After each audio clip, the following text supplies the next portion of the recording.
We're going to be in Chapter 8, Section 3 for this video. So let's go and get started talking about the Supreme Court. The main job of the U.S. Supreme Court is to decide whether laws are allowed under the U.S. Constitution. The Supreme Court has jurisdiction, as original jurisdiction, in only 2 cases. Now remember from the earlier lessons that original jurisdiction means that they see the case first. Cases involving diplomats from foreign countries and any time that there is a state involved. In other cases, it always comes from lower courts. Just looking, this is the Chief Justice, John Roberts, Justice Clarence Thomas, Justice Stephen Breyer, Justice Samuel Alito, Justice Sonia Sotomayor, Justice Elena Kagan, Justice Neil Gorsuch, Justice Brett Kavanaugh, Justice Amy Coney Barrett. I've had a student ask me before, why are they all named Justice? That is their title, not their name. It's the same thing as saying like judge. It has the final authority in cases concerning the Constitution, acts of Congress, and treaties with other nations. They have the final word in all those. The Supreme Court is made up of 8 associate justices and 1 Chief Justice. The Chief Justice is John Roberts. The main duty of justices are to hear and rule in cases. And so they just listen to the case and they decide what they feel like is the appropriate response. The President appoints Supreme Court justices. And then we've talked about this in the last chapter. The President appoints Supreme Court justices, but they have to go through a Senate hearing first to make sure that they would be approved, and then they have to be approved by the Senate. The President gets help from multiple people in deciding their Supreme Court nominees, including the Justice Department and the American Bar Association. They reach out to these groups to try to determine what the best course of action is, who they need to go after, and things like that. Usually the President has a free hand in deciding the Supreme Court justices, but usually people still criticize their decisions. And a lot of times other factors play into it, like for example, when Justice Ruth Bader Ginsburg passed away last year and Donald Trump put Amy Coney Barrett up as the possible replacement, it was said from the beginning that since it was a woman that was leaving the vacancy, that the experts agreed it needed to be a woman that replaced her, so that you didn't have, taking away a woman from the Supreme Court and putting another man on there. And so, things like that plays a role, but it's not a deciding factor.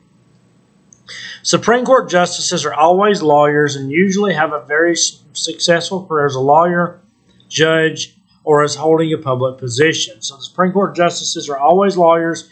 They also have had a very successful career for the most part. The President usually appoints justices that support their own political beliefs, but this doesn't guarantee the justices will always agree with the President. And they're usually not going to, because people don't usually agree on everything. The first African-American justice was Thurgood Marshall in 1967, and the first woman was Sandra Day O'Connor in 1981. The power of the Supreme Court has developed over the time since its creation. The Supreme Court is more removed from politics and special interest groups, so it's believed it would be more politically fair than other branches. That's not always the case, but that is kind of the goal, is that it's to be not politically motivated, because they don't have to worry about getting voted out. They don't have to worry about being replaced or anything like that unless they just do something illegal. The court interprets the meanings of laws. They interpret what the laws actually mean. The word constitutional is if something is allowed by the Constitution. And you'll hear this all the time, especially if you watch the news. They'll say this was ruled unconstitutional, or this is constitutional, it's a constitutional right, things like that. Judicial review is the power to say whether any federal, state, or local law goes against the Constitution. So the judicial review is basically where they review a law to determine if it's constitutional or not. Former Chief Justice Charles Evan Hughes described this as, "We are under the Constitution, but the Constitution is what the Supreme Court says it is." And that's a really egotistical view to look at it, that the Supreme Court is the end-all be-all, but they really are. It's the reason why they're kind of at the latter end of the branches of government, because Congress makes the laws, the executive branch enforces the laws, but then ultimately the Supreme Court decides how those laws are interpreted, and that's what gives them a lot of power. The Constitution does not give the Supreme Court the power of judicial review. This was claimed in the Supreme Court case Marbury versus Madison. In this case, John Adams made William Marbury a justice of the peace, but the next day, when Thomas Jefferson took over, he ordered James Madison to not fulfill the orders from Adams. Marbury took it to the Supreme Court that ruled that this claim was valid and that Thomas Jefferson was acting unconstitutional. So the idea of taking judicial review just basically comes from this court case of Marbury versus Madison, where they determined that they get to decide basically what's constitutional and what's not. Congress uses general language writing laws, and it has to be interpreted. Congress passed a law imposing a 5-year prison sentence for anyone who committed a crime in which they, quote, use a gun. Well, if the person has the gun on them and doesn't actually shoot it, the Supreme Court interprets this to determine what the law actually says. Based on how they interpret the law will affect how law enforcement across this country enforces the law.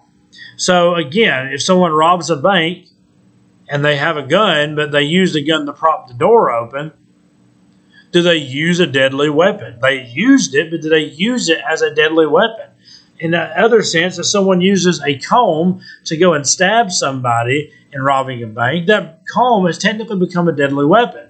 So when it comes down to it, the justice system has to determine how that law needs to be interpreted, and based on the specific case, if it was violated or not. That's the idea. Just like all other branches of government, the Supreme Court is under checks and balances. If the court rules in a way that's questionable, they're held accountable by the legislative and executive branches. So it's just like the rest of them, they are held accountable. The president can choose not to enforce the Supreme Court's decisions if he feels a majority of the population doesn't support it, as is the case with President Jackson and the Cherokee Indians in 1832, when the Supreme Court ruled that Georgia couldn't take the land from Native Americans. And in this case, President Jackson said, I don't care what you say, we're going to do it anyway. And that gets into some gray area when they start going against each other like that. The judicial branch can get around a court ruling by passing a new law or changing the law. The court also only rules on cases that comes to it. They can't rule on something that don't come to them. And the court also sees cases that have a federal impact. So these are just some of the limits to the Supreme Court and to the court's power. And that brings us to the end of Section 3, so we will continue on in Section